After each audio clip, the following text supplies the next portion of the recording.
What is up? The new and improved backdrop. I'm at Buffalo Rumblings now. As you can tell, the sick logo on the top. It's the first episode of AJ's analysis. It's going to be a tongue twister to say that one all season and moving forward here. But I'm so excited to finally get the opportunity to have my own show, spread my knowledge, work with you guys. You guys can comment. Feel free to comment, share your thoughts. This is going to be a journey, a long ride. It's a big season for the Bills this year. I'm excited to share it all with you. RJ, I appreciate it. New background looking sharp. I really appreciate that. But with that said, I just want to thank everybody for supporting me and getting me to this place. I've always thought that I've had, some knowledge and obviously the passion to do this. And now that I'm hopefully getting this opportunity moving forward and see what the future holds, I'm really excited to do this and share it with all you guys. It means a lot to me. So just a little bit about me before I get started. I worked with Matt and Ryan at Syracuse.com as an intern. I actually had my own show on Zoom back in the day, recorded. Not like this, nothing like this. It was terrible. And, I'm still learning. I've never done a show actually by myself at all. So this is my first show live doing it by myself. So, obviously a little bit of nerves, but that'll get worked on. What I do know is that I'll have good content. I'm going to interact with you guys, and it's going to be, a fun ride. So I worked with Matt and Ryan, did stuff with them, produced the Shout podcast. You guys should check that out. Then I interned over at Cover One, a great group of guys, very knowledgeable. I learned a lot from them. They were a really good team. And then I got an opportunity to, have an Ages analysis at Buffalo Rumblings. It's meant the world to me. I'm very thankful for Jay Spence, Sarah. Shout out to the logo. It's been a great logo. It's really cool. But with that said, I'm going to give you a rundown of kind of what we're going to talk about today. Obviously, the Stefon Diggs situation. This is going to be the one and only time I really talk about it live. I'm going to move forward after this, but I kind of want to break it down to all of you, share my thoughts on it. And then Matt Perino from Syracuse.com, Bills Beat Reporter, will be joining me at 8:50 to discuss the Bills Mandatory Minicamp, what's going on with the cornerback two-position battle, Dalton Kincaid, Osiris Torrance, the rookies, all that fun stuff. He's going to bring some good insight and obviously give a little bit of his insight on the Diggs situation, what the vibe was like at Mandatory Minicamp all week. So with that said, I'm going to start with the Stefon Diggs situation. Obviously, everyone knows he was excused by Sean McDermott on Tuesday morning before practice. Due to reasons we don't know, but they said they had conversations and felt like it was best to, cool off or take a breath and relax, whatever that means. We don't know, but I'm going to start with the facts, and that's what I want to start with because there's a lot of opinions out there, a lot of speculation of what's going on, what's happening with it all. So I want to start with the facts, what we do know. This is what we do know. Stefon Diggs has done this before in Minnesota. For different reasons. Obviously, it was a contract situation. And that's the first fact. The second fact is he's a very good player. He's a very talented player. He makes Josh Allen better. Josh Allen makes Stefon Diggs better. Another fact is he's changed the whole landscape, culture, the idea of the Bills from the national perspective. That's another thing he's done. That is a fact. I got to look at a couple more of my notes. He's done it at a consistent level. Obviously, for many years, he's done it year in, year out. He wants to win. He has the passion. That's something that you can't really argue. Stefon Diggs is like that. That's who he is. Sarah, thanks, guys. Tommy, what's up? Sorry, I'm just responding to some comments here. Donna, how you doing? Kate, hello. Sarah, thank you. Shout out to Sarah for the sweet logo. I'm going to pop this up on the screen. Sarah made the sick logo on the bottom right corner, which is really cool. So back to, the facts, that's basically it. That's really all we do know for certain. Now I'm going to bring you back to the Cleveland game last year where Diggs kind of had some frustrations, and that's kind of where the frustration arose. Hello, Edward. Hello, Paul. Sorry, I'm trying to balance. This is the first time, so I'm trying to balance all this and get my thoughts through as well. So the Cleveland game, Stefon Diggs went up to McDermott. There was a picture taken of them, or the camera was put on them, and McDermott was kind of cooling Diggs down. I think he had a rough outing that week, and it was something that no one was overly concerned about. It was just, they were in a little rut offensively. That second half of that Green Bay game, you could tell there was a difference in the offense. They came out firing, the first couple, games of the year. Short passes, quick passing game. Ken Dorsey was doing really well. The Gabe Davis game against Pittsburgh, where 3rd and 10, first drive, 98-yard touchdown. They were just phenomenal the first 5 weeks, and then it felt like a little rift was beginning in the second half of the Green Bay game after they put up 24 in the first half and then only managed 3 in the second half. And I think Diggs, he spoke about this, and this is the next piece of the puzzle. After the offseason, he kind of went on a podcast row and discussed everything that he's, experienced as a Bill this past season. And he talked about that things changed at week 9. Something changed at week 9. And when you go look at the stats from week 9, before week 9 and then after week 9, it is clear there was something different in terms of what the offense was trying to do. Diggs wasn't as involved. He wasn't as involved in the offense. He wasn't getting the targets. He wasn't getting the yardage. Cover One actually put out a good tweet about the production did drop. It wasn't like he said week 9 for a reason. And that's clear. And so that's I think when it kind of started to, the questions, the tension started to rise a little bit. And then you have, your defense the week before the Cincinnati game allows 31 points to Skylar Thompson. Now that was never publicly, announced as Diggs was upset about that or whatnot. But at the same time, when your defense gives up 31 to Skylar Thompson in the playoffs, it's tough because it's obviously going to frustrate you with the history of the playoffs, how the defense has been historically in the playoffs under Sean McDermott. So, there's a need for concern. And then obviously they laid the egg against Cincinnati. And the freak out on the sideline. Diggs went up, put his hands in the air at Josh, freaking out. That rightful. I don't have a problem with that. I don't think there's a right way to do it. If you have frustration, Diggs is an emotional guy. You do it. You do it whenever it feels necessary. You're losing 27-10 at home. And your home field when you're supposed to be, you were the Super Bowl favorite before the year started. So obviously there's going to be some frustration there. So now we move on to the offseason. He left the media after the Bengals game. He left the media, without talking to any of the media in the locker room after the game. Step one of like, oh my God, this is actually going to be an issue. That's when I started to believe this could actually turn into something. And then he does the cryptic stuff on Twitter and he says things at the right time to get, I think an attention kind of seeking thing. Now that's who he is. It might not be about football. He has a lot of other things that he does with his life, but he does say, cryptic things sometimes that makes you question his loyalty. That's why he's been a topic of conversation. That's why Giants fans thought that he was going to be a Bill at one point. I know that was, outlandish and not true, but it's still a talking point because of he is the way he is. And that's fine. Sean McDermott's done a great job of dealing with that and getting through to his players across the board. You can be yourselves. And also, you have to respect the team. You have to be a leader, and that's what Diggs has been. So, the cryptic tweet stuff, whatever. You can blow past that. Then voluntary OTAs. Well, he's done it in the past. He doesn't show up to things that are voluntary. He's got a life. He loves fashion. He's been traveling the world. He's a very talented player. No one questions on that team his work ethic. When he shows up, he gives it his all. Multiple players. Mitch Morris talked about it a couple days ago. There's a lot of guys that have discussed the idea that Diggs is, some crazy locker room distraction. I don't think that's true. I think his players respect him, but I think they also know who he is and understand who he is. He's not going to handle things like other guys. So moving from that, so the cryptic tweeting and then, going into voluntary OTAs, he didn't show up. And then finally, this whole ordeal on Monday and Tuesday of this week. Now I'm going to break that down for you. Monday night, Sean McDermott said a couple days ago that he showed up Monday evening, did everything he was supposed to do, And then Tuesday he comes out and says that, or Tuesday comes out and says that it was an excused absence, and that Diggs is, ready to take it elsewhere, do whatever he was doing. He was distracted, whatever it was.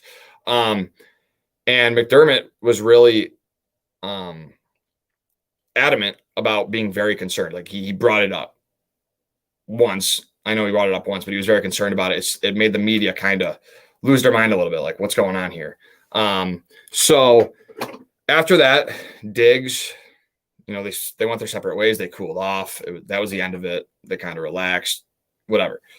Wednesday happens and he's there. Everyone, Bills Mafia rejoice. That's the end of it. And he's back with his team. He's posting Allen on his Instagram story today. But I want to break down there's been a lot of opinions out there, a lot of theories, and I'm going to try and get to the most realistic answer for you, because I think it's a lot of things, and I want to talk about that. The first thing is obviously the offense and the scheme, because going back to his comments last year, he had trouble with the offense past week 9, which is when his target share went down and when his production went down and all that stuff. So that's the first thing. It could be a Sean McDermott thing. Obviously, there must have been a conversation on Tuesday or Wednesday, or on Monday or Tuesday morning, that upset Diggs or McDermott, that they had to, part ways and cool off. He said it was a great conversation, but at the same time, he had to leave the building and could not practice with his team when he's a captain. So obviously there was something that caused that. I don't think it's something that you didn't figure it out in 5 months narrative. I understand that, but I don't think it had really anything to do with the last 5 months. I think that's enough time as grown men. You should be able to have those conversations and go out there and practice. Now, obviously there was something that happened that caused a rift or something. So they had to, part their ways. It could have been McDermott. It could have been just the way the season ended. That's another thing. He was very upset about it. It could just be falling short. He wants to win. Just like every other guy in that locker room, he just expresses it in a way that is different than others. That's who he is. And you can't fault him for that. But at the same time, he could have handled it better. I think he has a responsibility as a leader to be there. Voluntary, fine. But whatever's going on, at the end of the day, it was just a day. I want to move forward with it. I'm not going to talk about it again. But there could be a lot of things. There's some personal matters. Maybe Josh wasn't focused. There's a lot of things that could be going on. And we truly don't know. The only thing we know is the facts. And the facts is that Diggs is a really good receiver. He's going to be a Bill. He's not going to be traded. And, he's going to be here for until hopefully 2027. Now, I will say this. I don't think this whole thing is over. I don't want to really get into it too much, but if the Bills fell short again this year and take a step back or regress or losing the wild card, I don't see Diggs being happy about that. I don't see him being happy about that at all. I think that could cause something next offseason. We could be in the same exact spot. If they do have a good season, they win the whole thing, the defense plays good, the offense looks good, obviously that's going to help the situation. Everything's good when you're winning. But at the same time, I think it could happen. And I am worried about it. I am. Just because he's so special. And Von Miller talked about it at his press conference, how special that he is and all that stuff. So it's frustrating for me because I just want, when a team's good, I just want everything to be good. And that's just not the truth. That's just not how it goes. That's not the NFL. Just because you're a good team. That was my biggest takeaway from the press conferences a couple of days ago. Just because you're an elite team does not mean there are issues inside the locker room. Great teams have great problems. Tom Brady rips apart his players on the sideline. Peyton Manning rips apart his players on the sideline. Aaron Quinn's made some really good points about that in terms of putting some perspective on the situation. It's not just Diggs doing it. Now, Diggs does have a history with doing it, and I do think he could handle it better than he did with this whole offseason and dragging it out and whatever the conversation that was had on Tuesday morning that caused it. But I also, see the side that Diggs is going to be Diggs, and you're just going to have to move forward. At the end of the day, that's what's going to happen. They're going to figure it out. They're going to, when the week 1 starts Monday night against the Jets, that's what no one's going to worry about this. Now, if the season doesn't go the way it's planned, or they go through hardships, or there's things that they go through, I'm kind of worried about Diggs in terms of mentally, emotionally. Can he get through that? I don't know Diggs personally. I've never met him. I've never, interacted with him, in real life. I don't know his, beliefs, whatever it is. But at the same time, I think mentally and emotionally, a football season is, a hard season. It's physical battles. It's, going through injuries. Look at last year. you want to talk about last year. Last year, in a nutshell, for the Bills is what a team can go through in a season. Now that was extreme, because of the Damar Hamlin thing. And side note, it's great to see him back out on the field. I think he's going to be a great depth piece this year. He just, mentally, it's going to be hard for him to get back on the field and play again. That's going to be the hardest part. I think physically he's fine, and that's what they've said. It's going to be the mental part. And the same thing with football is a mental game, and Diggs has trouble controlling that part of his game. He doesn't have trouble running routes. He doesn't have trouble getting open. He doesn't have trouble being a leader. He doesn't have trouble, he doesn't have trouble when he puts on his helmet being the best guy, possible for his team every week, getting open, understanding leverage. He does all the things you ask of him as a wide receiver one. But mentally, he, struggles a bit because he wants to win so bad, and he's very passionate and shows it outwardly. It's take the good with the bad. It's the same with Josh Allen. Josh Allen's really good, right? But he's going to take hits. He's not going to slide. He's going to upset you with the hits he takes, but you take the good with the bad. There's more good than the bad. It's the same thing with Stefon Diggs. And I think the coaching staff and management understand that. The players understand that. There is way more good things when you look at it in a perspective of the total 3 years he's been here. There's been way more good things about Stefon Diggs than Josh Allen. Or not than Josh Allen, than bad things. So that's kind of my take on it. I think it gets figured out. I'm ready to move forward. He's been a really good player for the Bills, and you got to outweigh the good with the bad. And there's way more good he brings to this roster than any bad that he brings. For future, and now that I'm off this point, for future reference, I'm going to have trouble. I'm going to have to get used to looking at comments while trying to make points, because I'm trying to read the comments at the same time I'm trying to articulate my thoughts. I'll get there. Bear with me.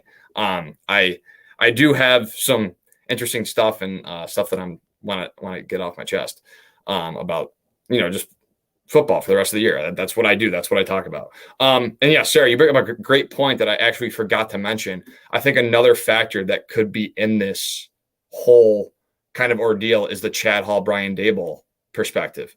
Chad Hall, Stefon Diggs in 2020 said to Marcel Louis-Jacques, former Bills beat reporter at ESPN, now works with the Dolphins, that he's the best coach he's ever had.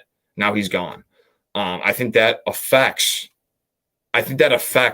the culture. Chad Hall's been around. He's been a guy that the receivers love. They got him a Christmas present a couple of years ago. A huge truck surprised him. You don't see that often for just a wide receivers coach. That doesn't happen often. So I think the loss of him, and then obviously his guy Brian Daboll. I mean, the guy, he's special, and I think Ken Dorsey weighs into this equation too. But I also don't think it's all on Ken Dorsey. There's got to be it's easy to blame the coach and the coaching staff for the flaws. But if you go back and watch that Cincy game, it wasn't just the coach that was the reason that game was lost. There was more to it than that. It wasn't just a coach, an offensive coordinator that lost them that game. So there's execution on both sides of the ball. The front four or the front five on the offensive line for the Bills got dominated in that game.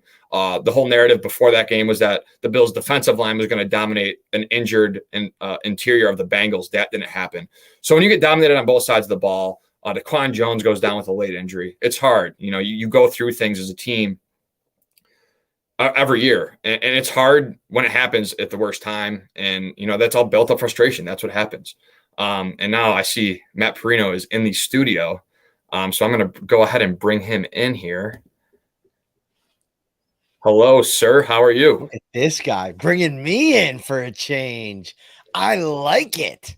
Yeah, you like it? I want to start by saying congratulations, man. I'm excited for your new show, AJ's Analysis, taking off on the Buffalo Rumblings channel. Big things are ahead, man. Thanks for having me.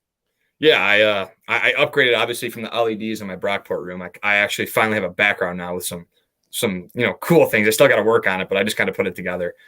So it's a better background now. Not the one that when I would come on your show and I was producing it, there was people making fun of me that I was at the the dancing club. I was at the club dancing and stuff in the background. So I fixed that part. Yeah, you look great. And I was listening to it about 5 minutes, coming home from baseball, obviously. So I was listening the last 5 minutes before I got the computer set up and everything. And it's you're all growing up, man. This is super cool. Yeah, it is super cool. And I want to thank you for everything you've done. But let's get to it. How was the vibe at Bills Mandatory Minicamp this week? How do you feel about the Diggs situation? Any, opinion on it? And just the whole vibe, some of the press conferences, your thoughts on that. I'd say like it was definitely like a noticeable stress level on Tuesday. And I think if you go back to the beginning of it and you just how it all the week started with Sean McDermott's press conference, and that's very uncharacteristic of Sean to come out and be outwardly critical of a guy like Diggs, who's such a big, dynamic piece, in the locker room, somebody that he's leaned on as a leader. Whenever he's been asked about Poyer over the years, like that's another guy that I kind of put in that bucket, right? Those guys that no matter what, like you can count on them. I think that he went and did another press conference because he probably realized that that was maybe a misstep, and we saw it like in the day after that how that day played out with the agents going to several reporters with the fact that Diggs was there. And I just felt like that really resonated over the practice on Tuesday. And then it was like this big sigh of relief on Wednesday, and everything was a lot more loose. And you could see it in Josh Allen from that press conference that he had on Tuesday to, being back out there with this guy. And, obviously now with the whole Instagram story, best buds again, seems to be in a better spot. But again, minicamp, this was probably the least amount of observations I've done from minicamp because it really there wasn't a lot of team stuff to dive into. The indoor practice was really dialed back quite a bit. It wasn't like full speed. Obviously they're not in pads. It's not live yet. So it was an interesting couple of days, and, getting out early, that's been something that McDermott has done since he has been here. And now it's all eyes on 6 weeks from now when training camp breaks. Yeah, so you mentioned you didn't really get to have any takeaways. So maybe this isn't a takeaway from minicamp. Maybe you can put it with like the OTAs that you've seen and just the vibe that you're getting. I'm going to start with the cornerback 2 position because you've wrote, in a couple of your articles about Christian Benford, who continues to make plays on the field week in, week out when he's, when they're there. How do you feel about the cornerback 2 position? Do you think it's, Kaiir Elam's position to lose? I'll share my thought first. I really think it's going to be an open battle. I don't think Kaiir Elam, the guy was a first-round pick. I get it, but he also didn't start last year, and Christian Benford, a 6th-round pick, got the nod. So what are your thoughts on just that kind of battle and what you've seen from OTAs and anything you saw from minicamp?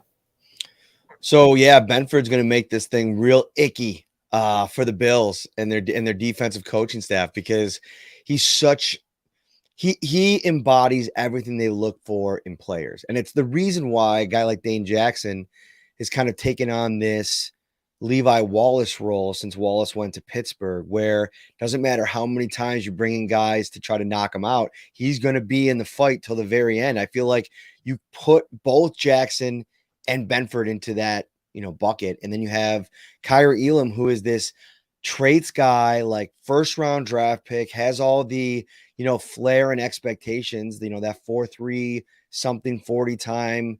I thought Elam played a lot better last season than I get the sense that the Bills think that he did, if that makes sense.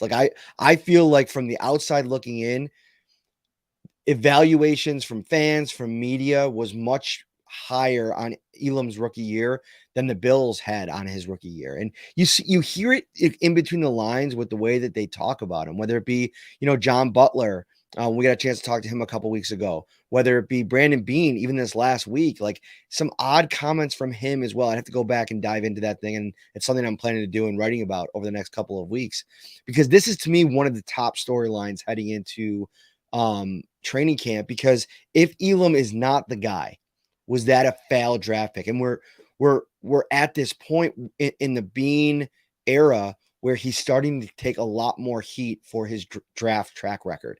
And if Elam, a guy that he traded up for after not, bringing in day 1, day 2 picks at that position for years before, dating back to 17 with Tre'Davious White, and then finally he takes one and it's a miss, that's going to be a concern. Now, lucky for them, if Benford ends up being a dude and somebody that you can hand the job over to, and him and Tre'Davious White work in tandem, and they have Hyde and Poyer on the back end, and Taylor Rapp maybe as the first guy off the bench, that could be a good thing. So that'll take a little bit of the steam off. But I don't think Brandon Beane's sitting there on the sidelines during training camp, looking forward to the day that Kaiir Elam doesn't win this job. And I would definitely not call him the leader in the clubhouse, the odds-on favorite to win the job. I think right now it is anybody's guess for that job among those three players that I mentioned. Yeah, you make an interesting point. I think Elam had trouble sometimes understanding where he had to be in terms of, the zone. They run a heavy nickel. They run zone a lot. So it's hard for him sometimes to understand where he has to be. Being mentioned last week or a couple weeks ago that he has trouble in practices and he needs to be more consistent. I think McDermott and the coaching staff are huge on practice and being consistent and showing up. Dane Jackson's a guy who's maybe his play hasn't been the greatest on the field, but on the practice field, he shows up, he's there, he works hard. And they said that Bean said that Elam does that, but he just needs to be a little bit more consistent with it. So yeah, I think it's an interesting point. I kind of agree with you. I don't think there's a leader in the clubhouse. And I think Elam will benefit from McDermott's change of the defensive style. I think he's going to play more aggressive. I think Elam, he's quick. He likes to play press. He likes to be up in a man's face. That's what he's best at, and that's what he will likely get the opportunity to do if McDermott's sending 6 or 7 and letting Trey White and Elam play on an island out there. But moving on, I saw a comment here. Sarah Christine, speaking of Elam, is Knox okay? Any news on Knox? Anything you know about that situation? Just the latest was he was walking around yesterday in a big full leg wrap, one of those sleeves that some of the guys wear. Tommy Doyle has been wearing it throughout minicamp and OTAs as well. He's coming off of that. I believe it was the ACL last year. I've misspoken on that before. I was talking about Bucker with he had the Achilles, obviously, and I mentioned it on a show. The ACL, got to keep it all together. He was walking. He seemed like he was walking around okay. I posted a video, a little bit of a slight limp. So, we'll be tracking that. He's actually going to have he's hosting his camp in Rochester, his football camp for kids this weekend. So I'm pretty sure there's going to be some type of update because it's open to the media. I wish I could go. I have prior commitments that I couldn't get out of, but I wouldn't be surprised if some of the Rochester media are out there and are able to get a chance to chat with them, get an update on where he's at. We'll also see the highlights from tight end U, which he's planning to go to again this year. So if he's out there running routes, we'll get a look at that with the content that they put out at that camp. Okay, sticking in the tight end room, Matt, you also have written a lot about this guy, the rookie first rounder, Dalton Kincaid. He's another guy that has, made some flash plays in camp. And, the thing about Dalton Kincaid is he's just naturally gifted. And that's the difference, I think, with him and Knox. Knox came in more raw. He has the athleticism. He has the talent. He can get the yards after the catch. And he's a very good player, good blocker, willing to block. But Dalton Kincaid, in terms of receiving, is just naturally gifted, understanding leverage, understanding where to be in the zone. I think you're going to see it, like even in clips, you can see how fluid and smooth he is, just from an outsider perspective. So give me some of your thoughts on Dalton Kincaid, how he's looked. Obviously, the Bills traded up for him. They were interested in him. He was probably, after those 4 receivers off the board, he was probably the guy I wanted if the Bills wanted to go all in on offense and help Josh Allen. So give me your thoughts on Dalton Kincaid. Well, I will say OTAs and minicamp, he's been every bit what you'd hope he'd be. Now, of course, you can't get hit yet. You're going over the middle, operating in that area of the field. Like, it's really safe for these guys right now. So, but to your point, like just the way that he moves and the way that he, gets upfield, like in one succinct motion, like through the catch, to me is what stands out. Like there's no wasted movements. You mentioned the fluidity, the transitioning from, when you're catching passes, like you have to be an expert at directional change. And to me, that to me is what Dalton Kincaid's number one trait is. He can do a lot of things. He's going to be able to win down the field. He's going to be able to work in that short and intermediate area, but it's his transition from looking at the quarterback to catch the ball, to then turning upfield and knowing where he is, having that spatial awareness, and then also making guys miss. Like, I don't think we've talked enough about going back and watching some of his Utah stuff. Like, he's really good at not only breaking tackles, but also finding open space after the catch, which is something that it's the complete opposite of Dawson Knox. Dawson Knox seeks out the contact. Like, he's looking to truck stick you. Like, we've seen some of the highlights from him over the year where he just puts defensive backs on their ass. And it's just like, you love that style, like a hard-nosed football player. I think Kincaid might complement him really well. And maybe why the Bills were so aggressive in getting him, because even in a passing game, the way that they attack defenses and the subtleties to their game are a little bit different. Yeah, I'm totally with you on that. Paul asked Von Miller update. Mr. Positive Von, obviously always optimistic that he's going to be back sooner rather than later. I do think he'll be back, sooner rather than later. But just an update on Von, how he's doing. I know he spoke. Any takeaways from how he's doing and where he's headed? It's same old. I think he told Ryan O'Halloran, who went out from the Buffalo News, who went out to his camp, that he's going to be starting to ramp up the football stuff here in the next couple of weeks. He was doing the stuff off to the side, which I think is huge. Like, if you think about it, he suffered the injury on Thanksgiving last year, right? We didn't see Tre'Davious White until training camp. So it feels like Von's a little bit ahead of schedule, which I'm not surprised. Like, he had, he's gone through this before. Like, he's getting top-notch training, and also what he's going to be asked to do in the comeback is a little bit different. Like, the movements, like, he doesn't have to really backpedal, which is probably, you want to take a little bit more time for cornerbacks, I would imagine. But he's in great spirits, and I think that, he's trending in a really good direction. We'll see what it looks like at training camp, like if he's got a jersey on or if he's still doing some of this stuff off to the side. I mean, we're 6 weeks away. So if we show up day one, he's got a jersey on and he's like going through any type of individual work, like, that is going to be massive, massive news. Yeah, I think he mentioned his plan is to try and get some, like, he's not a guy that wants to, if he wants to get back early and start, in the first couple of weeks, he needs the reps in the training camp to get going and get his feet under him. I think that'll be important. Maybe not right away, but at some point during training camp. I would not be shocked if we saw Von Miller out there. But obviously it all depends on the trainers and what they believe. So now we're going to get to Gabe Davis and the receiver room now. Obviously, my friends and people that know me, they think I'm some like Gabe Davis like fanatic. Like, I think he's like, the second, whatever, the best wide receiver doing football, which is not true. I think he's, top 10, borderline top 10 in that area. You do have a Gabe Davis poster on your wall just to the left there, right? Like a big one that takes up, isn't it one of those? No, to the left, like off camera. It's like one of those fat heads. Oh no, you don't? No, oh, I don't. I'm looking around. Like, what the heck? I'm like, I don't have one of those. So just your thoughts on Gabe Davis and, any inkling, or I know Deontay Hardy's looked good, but it's also OTAs and minicamp, and he's a speedy guy. When I saw Tank Dell down in, Mobile for the Senior Bowl, I mean, the guy was excellent, but he ended up getting drafted in the third round just because of size and durability. So just your thoughts on Shakir, Gabe Davis, maybe a little Deontay Hardy. I know Trent Sherfield, Josh Allen spoke of highly. How's he looking? And just, the wide receiver room behind Stefon Diggs.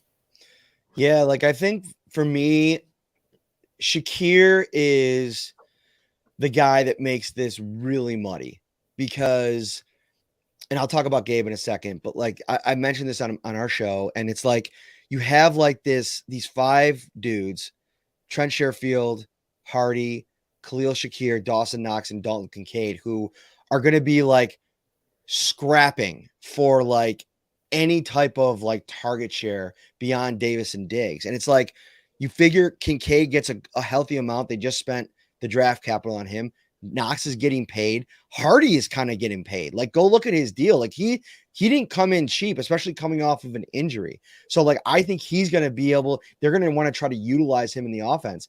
But Shakir, man, like, there's something about him. He reminds me of rookie and sophomore year Gabe Davis in the way that you can't keep him off the field. Like, he finds a way to make plays. He, to your point earlier, he's a great practice player, and then that transitions into the games. And so I think that like he's going to find a way to get snaps and probably targets because, Josh trusts him. Like, go back to the Cincinnati game.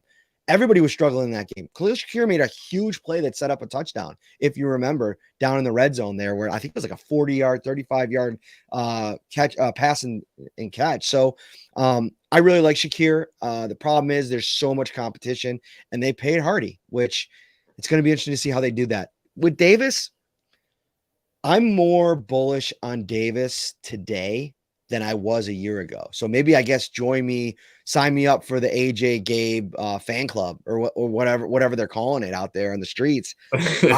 I think he's probably a little bit pissed off about the drops last year and the narrative that's kind of been that's unfolded, that it was kind of a flop when he finally got the number 2 job and it wasn't everything that everybody thought it was going to be. No matter who you talk to, they come out and defend Gabe Davis, Stefon Diggs, Cole Beasley. They've been very vocal on social media about it this offseason. And Davis is in a contract year. It reminds me a lot of like Tremaine Edmonds, what Ed Oliver was on track to be. Like, when these guys get a chance to go get paid, like, you're going to see the best version of himself. I think, like, I don't know what the targets are going to look like. 154 for Diggs last year, 93 for Davis. Can they keep that up all while like integrating all these new pieces in? Maybe. We'll see. Do they want to get the running backs more involved in the pass game? Is there an offensive role for Nyheim Hines alongside James Cook, who's probably going to get a healthy amount of targets in the passing game? A lot on the plate of Ken Dorsey, and that's his own other conversation. But for Davis, I think he's coming in this year pissed, ready to prove something.